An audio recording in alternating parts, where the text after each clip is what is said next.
Sarah Martinez had always been proud of her cleaning skills.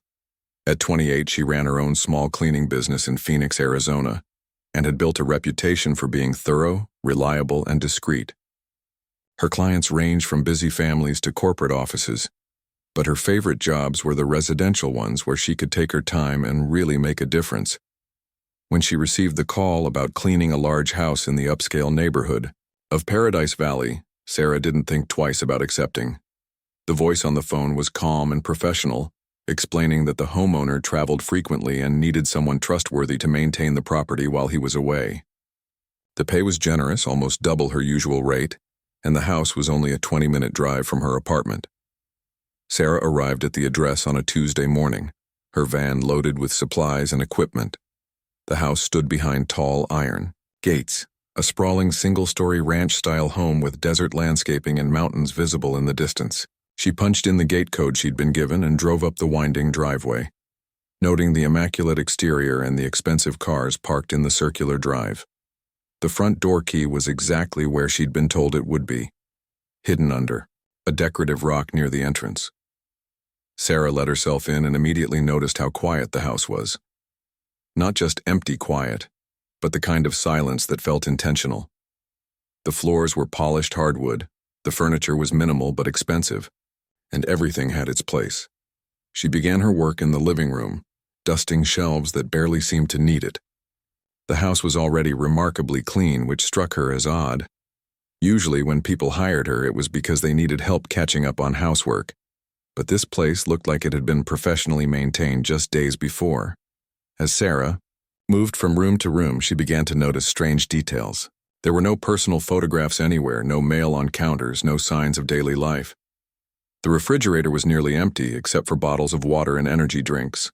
The bedroom closets contained only a few items of clothing, all in dark colors and all appearing to be the same size. In the master bedroom, Sarah found something that made her pause. On the nightstand was a book about military tactics, and beside it, a pair of binoculars that looked far more sophisticated than anything a casual birdwatcher might use. She picked them up briefly, surprised by their weight and the complexity of the adjustment mechanisms. The bathroom medicine cabinet contained only basic items, but Sarah noticed that several of the bottles had labels she couldn't read, with text in what looked like multiple foreign languages. There was also a first aid kit that was far more comprehensive than anything she'd ever seen in a residential home, complete with items that looked more suited to a hospital emergency room. Sarah tried to shake off her growing uneasiness and continued cleaning. In the kitchen, she opened cabinets to wipe down the shelves and found them stocked with enough canned goods and bottled water to last for weeks. There were also several packages of what appeared to be military-style ready-to-eat meals, still in their original packaging. The home office was where things became truly puzzling. The desk was clear except for a laptop computer and a phone that looked far more advanced than any cell phone she'd ever seen. The walls were covered with maps. Not tourist maps, but detailed topographical charts of various regions, some marked with colored pins and notations in the margins. Sarah found herself studying one of the maps more closely. It showed the local area in incredible detail, with markers that seemed to indicate various points of interest. Her own neighborhood was clearly visible, and she noticed that several locations were marked with small red dots, including what appeared to be her apartment building. A chill ran down her spine as she realized that someone had been studying her area very carefully. She wondered if this was related to security concerns, or if there was something more sinister at play. The homeowner had mentioned that he traveled frequently, but the evidence suggested someone who was involved in activities far more complex than simple business travel. Sarah continued her work, but her mind was racing. In the garage, she found exercise equipment that looked military-grade, including items she didn't recognize but that appeared designed for strength and endurance training. There were also several large cases that were locked, and she could hear something shifting inside them when she accidentally bumped against one. The basement was the final area she needed to clean, and Sarah almost decided to skip it entirely. Her instincts were telling her that something wasn't right about this house or this job, but her professional pride and the generous payment convinced her to continue. The basement was finished and well lit, but it felt different from the rest of the house. There were no windows and the air felt recycled, as if it came from a sophisticated ventilation system. The walls were lined with storage cabinets, all locked, and there was a large table in the center of the room covered with what appeared to be architectural blueprints and building schematics. Sarah couldn't help but glance at some of the documents as she cleaned around them. They showed detailed layouts of various buildings around the city, including government offices, banks, and other important facilities. Some of the plans had handwritten notes in the margins, and she noticed dates that were coming up in the near future. Her hands began to shake as she dusted the table. This wasn't the home of someone who traveled for business. This was the home of someone who was planning something, and all the evidence suggested it wasn't anything good. Sarah realized she needed to finish her work and leave as quickly as possible. As she packed up her supplies, Sarah tried to convince herself that there was an innocent explanation for everything she'd seen. Maybe the homeowner was a security consultant or worked for a company that required him to understand potential threats to various buildings.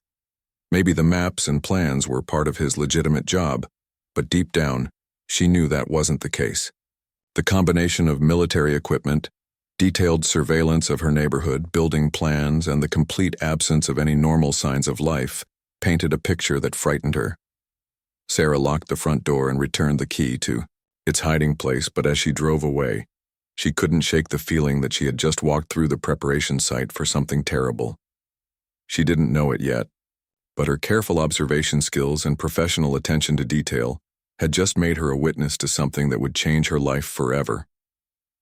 The homeowner wasn't just any traveler, and the house wasn't just any cleaning job. Sarah had stumbled into the world of someone whose training had taught him to notice everything, and he would soon realize that his cleaning lady had seen far more than she was supposed to. 3 days after cleaning the Paradise Valley house, Sarah couldn't stop thinking about what she'd seen. She tried to focus on her other clients, but the maps, the military equipment, and the building plans kept replaying in her mind. During quiet moments between jobs, she found herself researching online about the buildings she'd seen in those blueprints, trying to understand what they all had in common. Her research revealed that several of the facilities were high security. Government buildings, including a federal courthouse, a Department of Homeland Security office, and a major bank that handled transactions for various government agencies.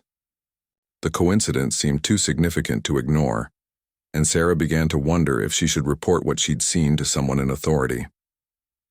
On Friday morning, Sarah received an unexpected phone call. The same calm, professional voice that had hired her asked if she could return to the house that afternoon for some additional cleaning.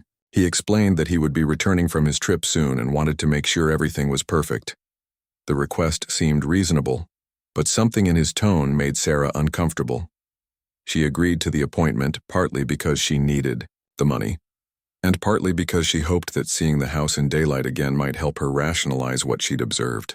Maybe she had misunderstood what she'd seen. Maybe her imagination had gotten the better of her. Sarah arrived at the house at 2 o'clock, but this time something was different. The expensive cars that had been in the driveway during her first visit were gone, replaced by a single black SUV with tinted windows. The vehicle looked government-issued, and Sarah noticed that it had license plates she didn't recognize. She used the same hidden key to enter the house, but immediately sensed that someone had been there since her last visit. The maps in the office had been moved. Some of the locked cases in the garage were now in different positions, and there were coffee cups and food containers in the kitchen that hadn't been there before. Sarah began her cleaning routine, but she couldn't shake the feeling that she was being watched.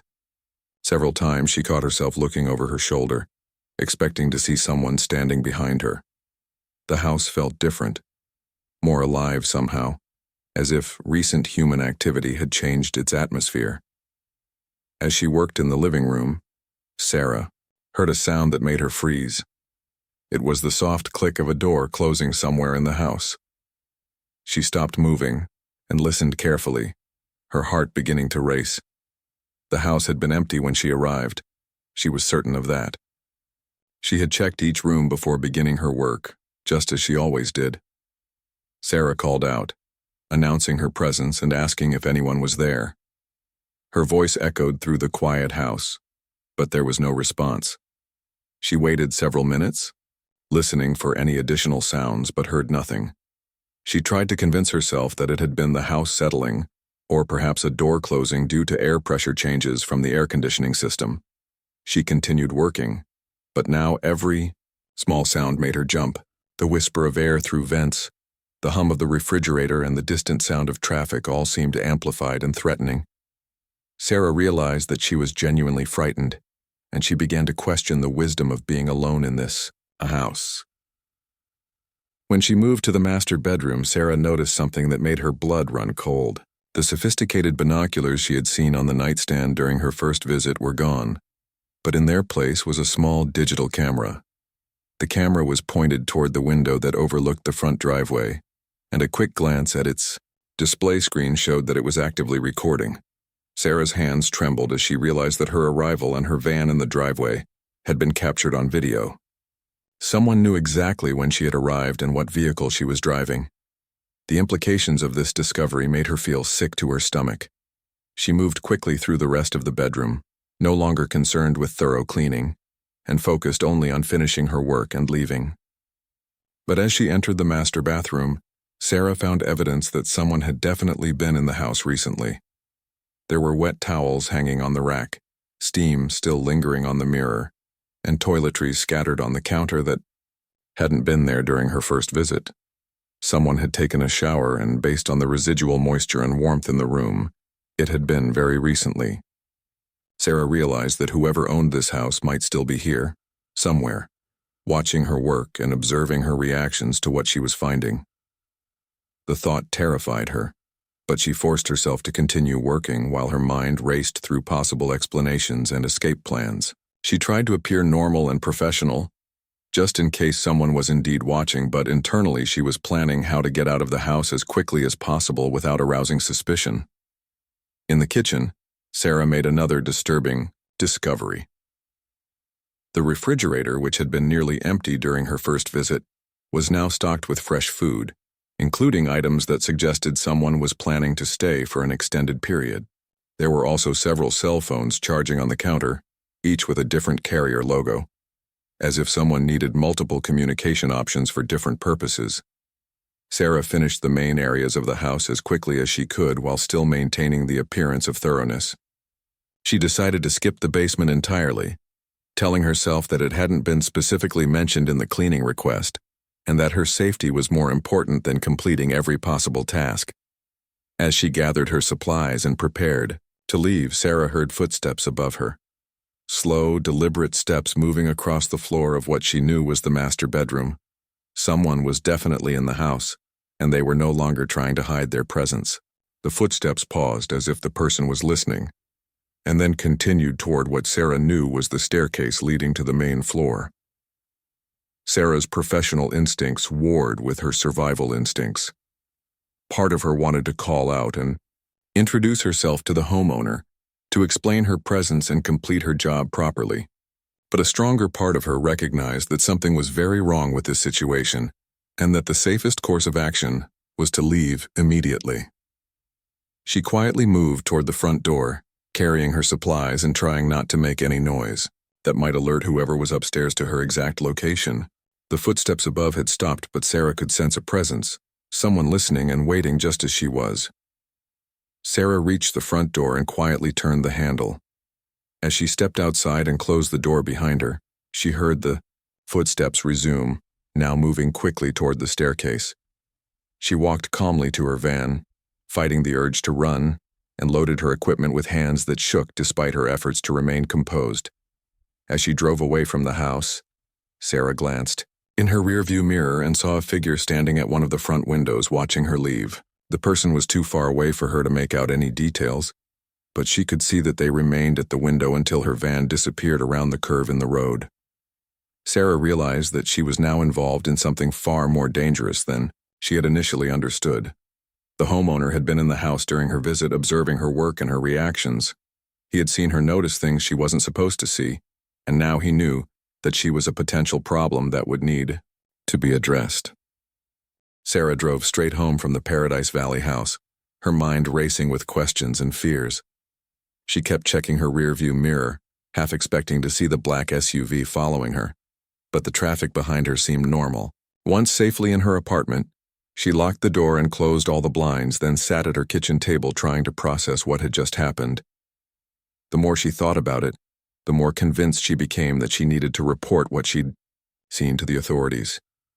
The building plans, the surveillance equipment, the military-style preparations, and now the knowledge that someone had been watching her work, all pointed to something serious and potentially dangerous. But Sarah also worried about her own safety. If she was right about what she'd witnessed, then the person involved had significant resources and training. She decided to start by researching the homeowner online. The name on the cleaning contract was David Chen. But when Sarah searched for that name in connection with the Paradise Valley address, she found no matches. Public records showed that the house was owned by a company called Desert Holdings LLC, which led to another company, which led to another, creating a chain of ownership that seemed designed to hide the real owner's identity. Sarah spent hours online, following digital breadcrumbs and growing more concerned with each dead end she encountered. The level of privacy and security surrounding the house's ownership suggested resources and expertise that went far beyond what a typical private citizen would need or have access to. This wasn't just someone who valued their privacy. This was someone who had gone to significant lengths to remain invisible. Over the weekend, Sarah noticed that she was being followed. It started subtly, with the same cars appearing behind her at different times during her normal routines. A blue sedan that was behind her when she went grocery shopping was also in the parking lot when she visited a client on Saturday morning. A white pickup truck that she noticed on her way to lunch appeared again when she was driving home from her evening jog. Sarah began varying her routes and testing her suspicions. She would take random turns, stop suddenly at stores she didn't need to visit, and double back on her own path. Each time, at least one of the vehicles she'd noticed would adjust their route to match hers. By Sunday evening, she was certain that multiple people were taking turns watching her movements. The realization that she was under surveillance terrified Sarah, but it also confirmed her worst fears about what she'd discovered in the Paradise Valley house. Someone with significant resources was now treating her as a threat, and they wanted to know where she went, who she talked to, and what her daily routines were. Sarah understood that this level of attention meant she was in real danger. On Monday morning, Sarah made a decision that would change everything. Instead of going to work as usual, she drove to the FBI field office in Phoenix.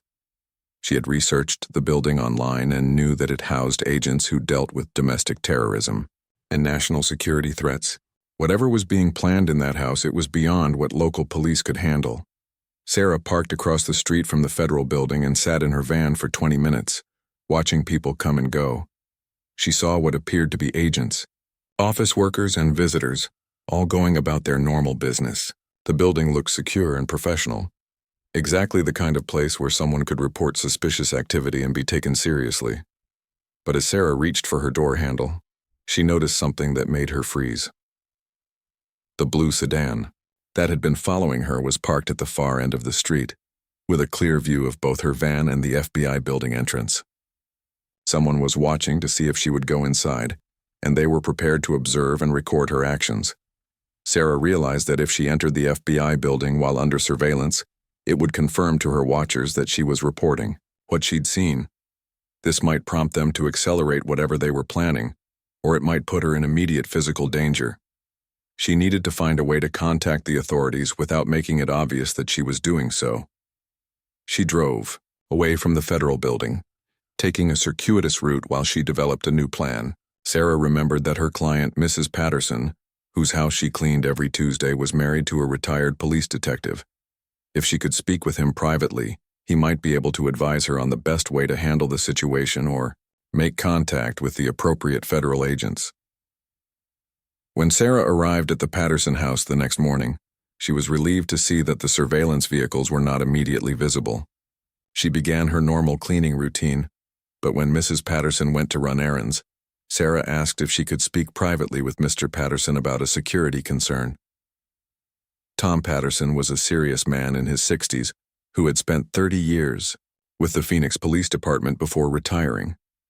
When Sarah explained what she'd observed in the Paradise Valley house, his expression grew increasingly grave.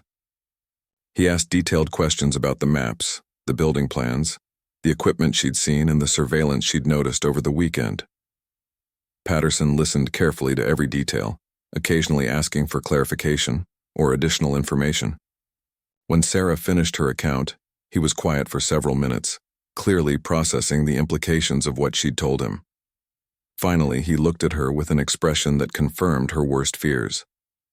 Patterson explained that what Sarah had described sounded like the preparation phase for a coordinated attack on multiple government facilities.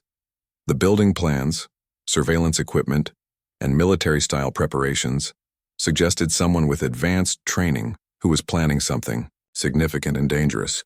The level of surveillance Sarah was now experiencing indicated that professional operators were involved, people with resources and skills that posed a serious threat to both her safety and national security. Patterson told Sarah that she needed federal protection immediately, but that contacting the FBI directly might not be safe given the surveillance she was under. He offered to make contact on her behalf, using his law enforcement connections to reach out to agents who specialized in domestic terrorism cases. This would allow her to share information with the authorities without making it obvious that she was the source. While Patterson made phone calls from his study, Sarah continued cleaning but found it impossible to concentrate. Her hands shook as she dusted furniture and vacuumed carpets, and she jumped at every sound from outside. She realized that her life had changed completely in the span of a few days, and that she was now involved in something that could have consequences far beyond her own safety. Patterson returned with news that both relieved and terrified Sarah. He had reached a contact at the FBI who specialized in domestic terrorism, and they were very interested in what she had observed. The agent wanted to meet with Sarah as soon as possible, but they agreed that it needed to be done in a way that wouldn't alert her surveillance team. The plan they developed was complex, but necessary for Sarah's safety.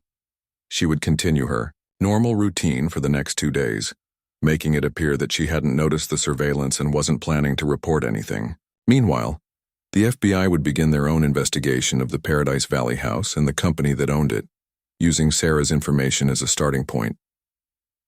On Thursday evening, Sarah would attend a public event at the local library, a lecture on small business management that she had mentioned to several clients as something she planned to attend. During the event, she would quietly slip away and meet with FBI agents in a secure location nearby. This would give her the opportunity to provide detailed information while making it appear that she was simply attending a normal community event. As Sarah prepared to leave the Patterson house, Tom pulled her aside for a final conversation. His expression was serious, and his words would stay with her for the rest of her life. He explained that what she had stumbled into was likely the preparation for a terrorist attack, and that her willingness to come forward could save lives. But he also warned her that people with this level of training and resources would not hesitate to eliminate threats to their operation. Sarah realized that she was now in a deadly game with professional operators who had skills and experience, far beyond anything she could imagine. Her simple cleaning job had revealed something that threatened national security, and the people involved would do whatever was necessary to protect their plans. The next few days would determine not only her own survival, but potentially the safety of countless innocent people. The next 2 days were the longest of Sarah's life. She forced herself to maintain her normal cleaning schedule, visiting clients and trying to act as if nothing had changed, all while knowing that multiple sets of eyes were watching her every move. The surveillance had become more obvious, as if her watchers wanted her to know she was being monitored. Sarah counted at least 4 different vehicles that took turns following her, and she began recognizing some of the faces of the people inside them. Wednesday evening brought an unexpected development that changed everything. Sarah was at home, preparing dinner and trying to calm her nerves before the next day's planned meeting with the FBI, when her phone rang. The caller ID showed no number, just unknown. And when she answered, she heard the same calm, professional voice that had originally hired her for the cleaning job. The man who called himself David Chen spoke in measured tones that somehow managed to be both polite and threatening at the same time. He thanked Sarah for her excellent work at his house and mentioned how impressed he had been with her attention to detail. But then his tone shifted slightly, becoming more pointed as he observed that people with such sharp observation skills sometimes noticed things that weren't meant for them. Sarah's blood ran cold as Chen continued speaking. He mentioned specific details about her daily routine over the past few days, demonstrating that his surveillance team had been documenting her activities with precision. He knew what time she left for work each morning, which grocery store she preferred, where she bought gas for her van, and even what she had ordered when she stopped for coffee on Tuesday afternoon. But what terrified Sarah most was when Chen mentioned her visit to the Patterson house and her private conversation with Tom Patterson. He didn't explicitly state that he knew what they had discussed, but his timing and tone made it clear that he was aware she had spoken with someone about what she had seen. Sarah realized that the surveillance was far more comprehensive than she had imagined, and that these people had resources that allowed them to monitor not just her movements, but potentially her conversations as well. Chen's message was delivered with the politeness of a business conversation, but Sarah understood it perfectly. He was letting her know that he was aware of her plans to contact authorities and that he had the capability to stop her if necessary.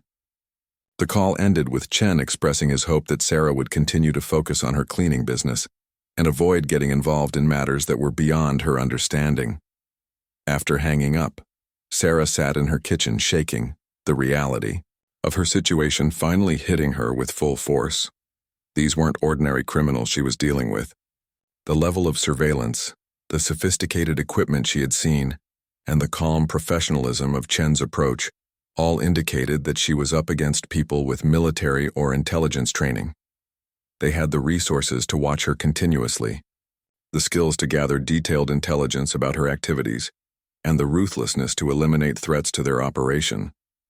Sarah realized that her planned meeting with the FBI the next evening was now impossible. If Chen's people knew about her conversation with Tom Patterson, they would certainly be watching for any attempt to contact federal authorities. The library event that was supposed to provide cover for her meeting would instead become a trap, with her surveillance team ready to intervene if she tried to slip away. But Sarah also understood that backing down wasn't really an option. Whatever these people were planning, it involved detailed surveillance and targeting of government buildings. The building plans she had seen suggested an attack that could kill dozens or hundreds of innocent people. Even if reporting what she knew put her own life at risk, she couldn't live with herself if she remained silent and people died as a result. Sarah spent Wednesday night developing a new plan, one that would get information to the authorities without requiring her to physically meet with agents or make it obvious that she was the source. She wrote down everything she could remember about the Paradise Valley house, including detailed descriptions of the maps, building plans, equipment, and suspicious activities she had observed. She also documented the surveillance she had been under, including license plate numbers, vehicle descriptions, and details about the people she had seen following her. Thursday morning, Sarah implemented her plan with the kind of attention to detail that had made her successful as a cleaner. She created multiple copies of her written report, storing them in different locations and preparing several different methods for getting the information to authorities. Her goal was to ensure that even if something happened to her, the information would still reach the people who needed it. Sarah's first stop was a print shop across town, where she made copies of her report and prepared several packages for mailing.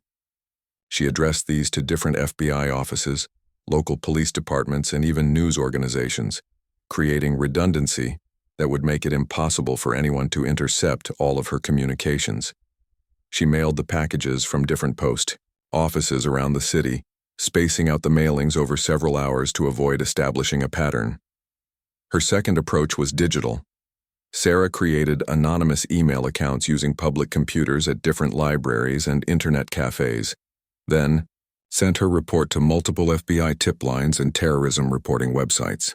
She varied the language and formatting of each email, making them appear to come from different sources while ensuring that the core information was consistent across all communications. The final element of Sarah's plan was perhaps the most dangerous, but also the most important.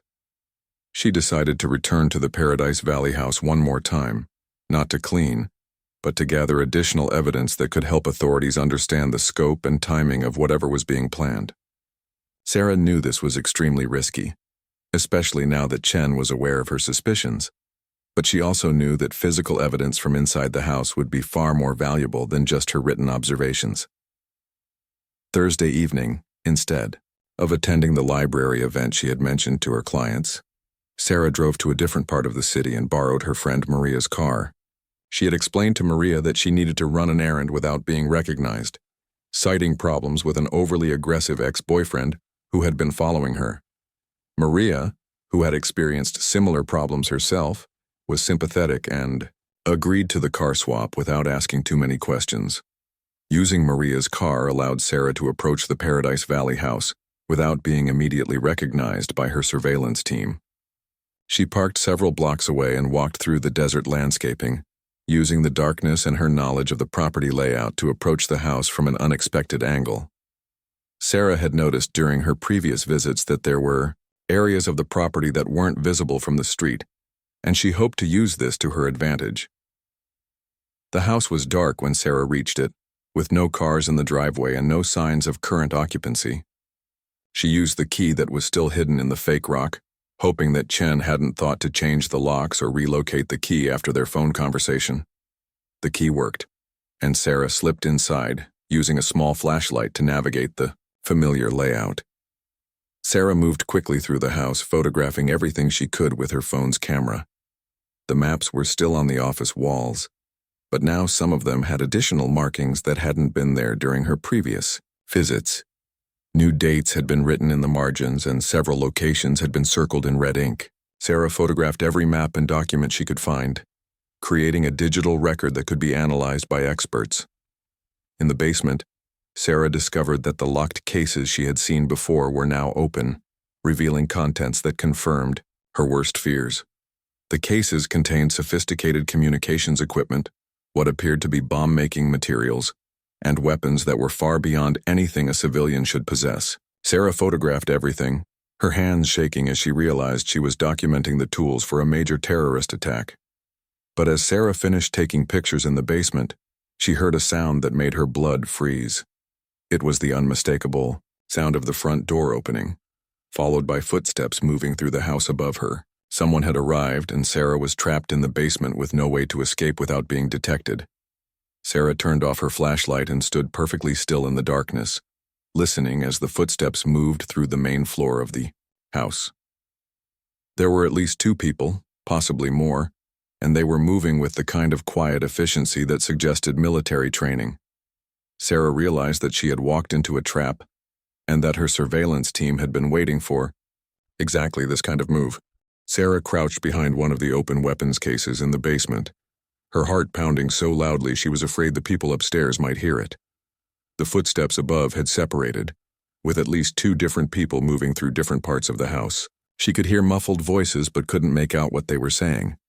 What she could determine was that they were conducting some kind of systematic search. The basement had only one exit, the staircase that led up to the main floor, and Sarah knew that eventually the search would lead down to where she was hiding. She looked around desperately for another way out, but the basement was exactly what it appeared to be, an underground room with no windows or alternative exits. She was trapped, and her only options were to hide and hope they didn't find her, or to try to fight her way out against people who were clearly better trained and equipped than she was. Sarah decided that her best chance was to use her phone, to document as much as possible before they found her. If she was going to be caught, at least the evidence of what she discovered could still reach the authorities. She turned her phone's camera to silent mode and began taking pictures of everything around her, including the weapons, communications equipment, and bomb-making materials in the open cases. As she photographed the contents of the cases, Sarah made a discovery that sent chills through her entire body. Among the papers and equipment, she found a detailed timeline that showed the attack was planned for the following Monday. The targets were exactly what she had suspected based on the building plans, but the scope was larger than she had imagined. The plan involved simultaneous attacks on 6 different government facilities, timed to maximize casualties and create maximum chaos. The footsteps upstairs had stopped moving, and Sarah could hear voices more clearly now. There were definitely at least 3 people in the house, and from what she could overhear, they were discussing the timeline for their operation. One voice, which Sarah recognized as belonging to David Chen, was calmly reviewing assignments and confirming that everyone knew their roles for Monday's attack. Sarah continued taking pictures while listening to the conversation above. She learned that the attack was planned to begin at 9:30 in the morning, when the target buildings would be at their busiest with employees arriving for work and visitors coming for appointments. The coordination required for simultaneous attacks on 6 locations indicated a level of planning and resources that went far beyond what she had initially imagined. But then Sarah heard something that made her realize her situation had become even more desperate. Chen was discussing what to do about the cleaning lady problem, and it was clear that they had been waiting for her to make exactly the kind of move she had just made. They knew she was in the house, and they had allowed her to enter so they could deal with her permanently without having to worry about surveillance or witnesses. Sarah understood that she was facing people who had been trained to kill and who saw her as a threat that needed to be eliminated. Her amateur attempts at espionage had walked her directly into the hands of professionals who were prepared to do whatever was necessary to protect their operation. The conversation upstairs made it clear that they had no intention of letting her leave the house alive. The voices above grew quieter, and Sarah realized that the men were moving more carefully now, probably preparing to come down to the basement. She had perhaps 2 or 3 minutes before they would find her, and she needed to make a decision about how to use that time. Fighting was not an option against trained operatives, and hiding was only going to delay the inevitable. Sarah made a desperate decision. She opened the messaging app on her phone and began typing a text message to Tom Patterson, the retired detective who had helped her plan to contact the FBI. She quickly explained that she was trapped in the Paradise Valley house, that the attack was planned for Monday morning, and that the authorities needed to move immediately to prevent it. She included the address of the house and asked Patterson to contact the FBI with the information immediately. But before Sarah could send the message, she heard footsteps on the basement stairs. Someone was coming down, and she no longer had time to hide or communicate with the outside world. Sarah quickly sent the message, then turned off her phone and slipped it into her shoe, hoping that even if they found and searched her, they might miss the phone long enough for Patterson to receive her message and act on it. The basement lights came on, momentarily blinding Sarah after the period of darkness. When her eyes adjusted, she found herself looking at 3 men in dark clothing, each carrying weapons and moving with the kind of coordinated precision that confirmed her assessment of their training. David Chen was among them, and when he saw her crouched behind the weapons case, he smiled in a way that was far more frightening than any threat could have been. Chen spoke in the same calm, professional tone he had used during their phone conversation, but now Sarah could see the cold calculation in his eyes. He complimented her on her resourcefulness and courage, noting that most people in her situation would have simply tried to forget what they had seen and hoped for the best. But he also made it clear that her decision to investigate further had sealed her fate.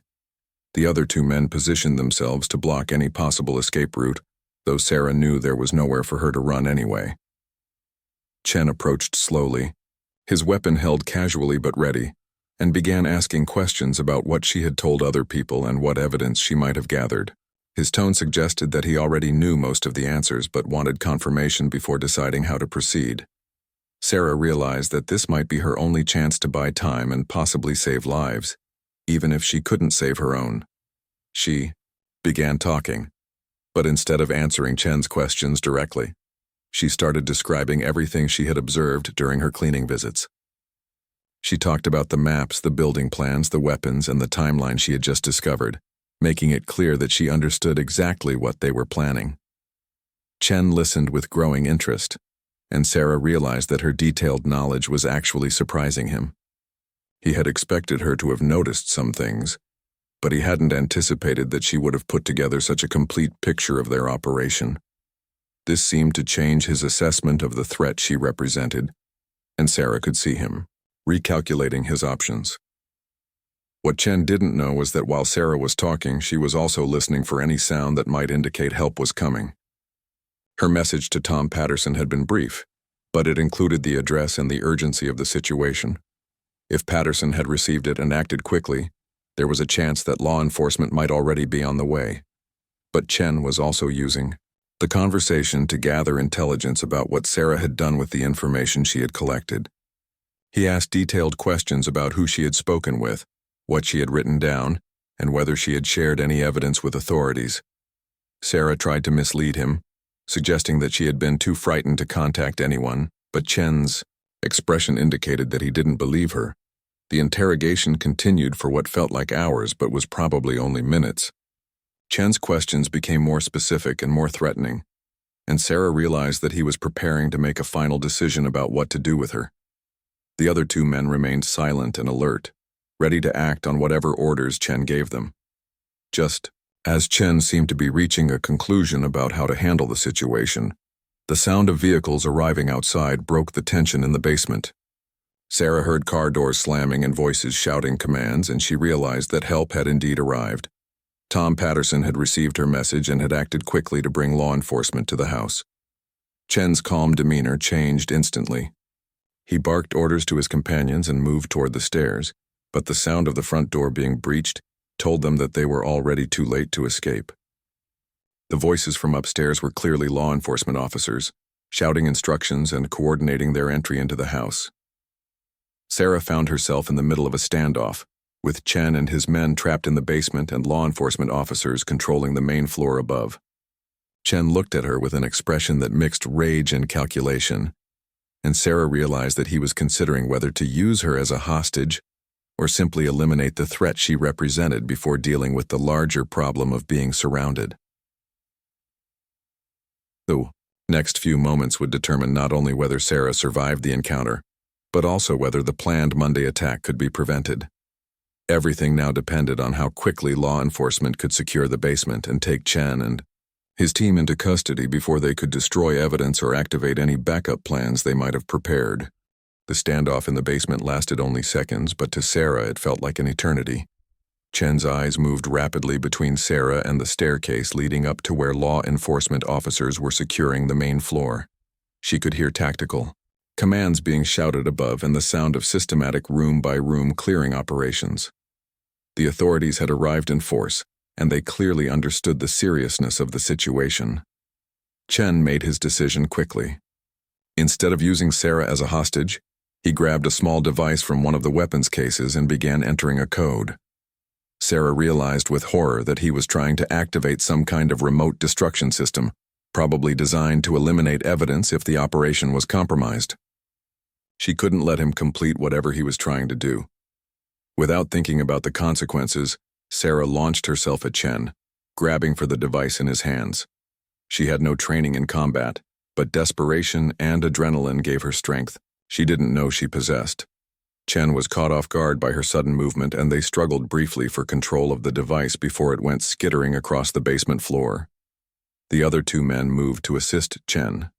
But at that moment, the basement door burst open and tactical officers flooded down the stairs. The basement erupted in shouting and movement as law enforcement officers took control of the situation. Sarah found herself pressed against the floor as officers secured the three men and began assessing the scene around them. Sarah later learned that Tom Patterson had not only received her text message, but had also been in contact with FBI agents who were already investigating the Paradise Valley house, based on the information she had provided earlier through Patterson's law enforcement contacts. When her desperate message arrived, agents were already preparing to move on the location, and Patterson's call had accelerated their timeline dramatically. The FBI agents who debriefed Sarah over the following days were amazed by the accuracy and detail of her observations. Her photographs from inside the house provided crucial evidence of the planned attack, and her written reports filled in gaps that helped investigators understand the full scope of the operation. What Sarah had discovered through her careful attention to detail during routine cleaning visits had prevented what would have been one of the most devastating domestic terrorist attacks in recent history. The investigation that followed revealed that Chen and his team were part of a larger network with connections to international terrorist organizations. They had been planning the coordinated attack for over a year, using the Paradise Valley house as their base of operations. The sophisticated equipment and detailed planning that Sarah had observed were part of a much larger operation that involved multiple cells in different cities. Sarah's willingness to come forward, despite the obvious danger to herself, had not only prevented the Monday morning attack, but had also provided investigators with intelligence that led to the disruption of the entire network. Over the following months, arrests were made in 6 different states and plots against government facilities in multiple cities were uncovered and prevented. The personal cost to Sarah was significant. The investigation required her to testify before grand juries and eventually at trial, which meant months of security protection and constant awareness that other members of the network might try to retaliate against her. Her cleaning business suffered as she struggled to maintain normal operations while dealing with the ongoing legal proceedings and security concerns. But Sarah also discovered strengths she hadn't known she possessed. The same attention to detail that had made her successful as a cleaner had also made her an excellent witness, able to provide investigators with the kind of specific, accurate information they needed to build their cases. Her courage in the face of trained killers had prevented hundreds of deaths and exposed a threat that could have had national implications. The trial of David Chen and his associates drew national attention, partly because of the scope of the planned attack and partly because of the unlikely hero who had exposed it. Sarah testified for 3 days, describing her observations at the Paradise Valley house and the events that led to the arrests. Her testimony was crucial in securing convictions for all 3 men, who were sentenced to life in prison without the possibility of parole. In the months after the trial, Sarah slowly rebuilt her life and her business. The publicity from the case had brought her both admiration and unwanted attention, but it had also brought new clients who specifically sought her out because of her reputation for trustworthiness and attention to detail. She developed new security protocols for her business and maintained the heightened awareness that her experience had taught her. Sarah never returned to cleaning houses alone. She hired 2 employees and instituted policies that ensured someone always knew where she was. And when she was expected to return, the experience had taught her that ordinary people could find themselves in extraordinary situations, and that being prepared was the best defense against being caught off guard again. The government recognition that followed included a commendation from the FBI director and a personal letter of thanks from the president.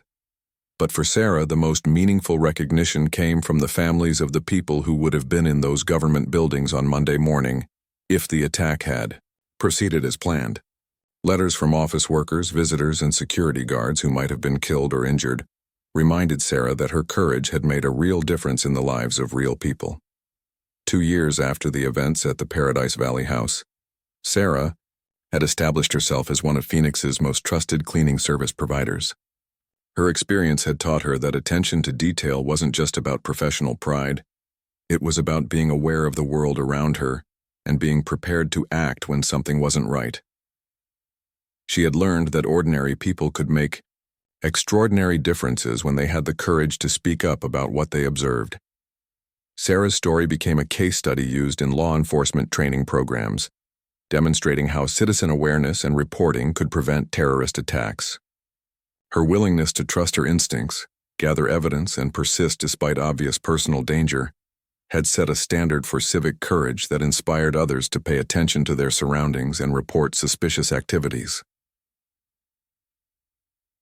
The Paradise Valley house was eventually sold and demolished, but Sarah drove by the empty lot occasionally, remembering how close the country had come to a devastating attack and how her simple cleaning job had revealed a deadly plot. She had learned that heroes weren't always people with special training or official authority. Sometimes they were just ordinary people who noticed things others missed and had the courage to act on what they observed. Sarah Martinez had thought she was just sweeping floors, but she had actually been gathering intelligence that saved hundreds of lives and protected national security.